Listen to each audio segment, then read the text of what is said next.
పొద్దున్న దాకా ఉదయం నుండి రాత్రి వరకు పడుకునేంత వరకు బాగా కష్టించి పని చేసి చేనుల పని చేసి అన్ని పనులు తీరిన తర్వాత ఆ వ్యక్తి ఆ వ్యవసాయదారుడు ఇంట్లో ఉన్నా లేకపోయినా ఆ గౌడ ఎవరైతే ఉన్నారో వాడికదారు ఆ లొట్టో బింకో ఏదైనా బింకులు అంటారు, చిన్న అంటే బింకులు అంటారు, పెద్దవాడిని లొట్లు అంటారు.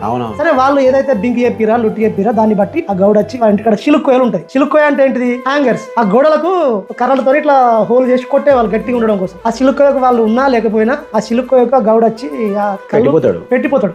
ఈ వ్యవసాయదారుడు అన్ని పనులు తీరి ఎడ్లను మేపుకొని వాటికి తగ్గ మేతేసి వాటికి కుడిది పెట్టి ఇక పనులన్నీ తిరిగిపోయినాయి. నాకు ఇక నేను పరాగతిగా ఉన్నా. పరాగతి అంటే ఏంటి తెలంగాణ ప్రాంతం అంటే ప్రశాంతంగా నాకు అన్ని పనులు అయిపోయినాయి, ఏ పని లేదు, అన్ని పనులు తీరినాయి, దబ్బుకోవడం తిని వండుకోవాలి అని అనుకున్నప్పుడు మాత్రమే ఆ చిలుక్కోయకున్న బింకిని తీసి ఆ 2 గ్లాసుల కళ్ళు తాగి బుక్కడంత బువ్వ తిని అప్పటికే పొద్దున కలిసిపోయి ఉంటాడు. పని ఆ పని వ్యవసాయ పని ఫుల్ అలసిపోయి ఉంటారు వాళ్ళకి. మా లెక్క నిద్రత్తలేదు, నిద్ర గోళ్ళు మింగుదామా, డాక్టర్ ఫోన్ చేసి ఏ గోళ్ళు వాడాలనే పరిస్థితి లేదు. మన పిల్లలకి ఇవన్నీ తెలియాల్సిన అవసరం ఉంది.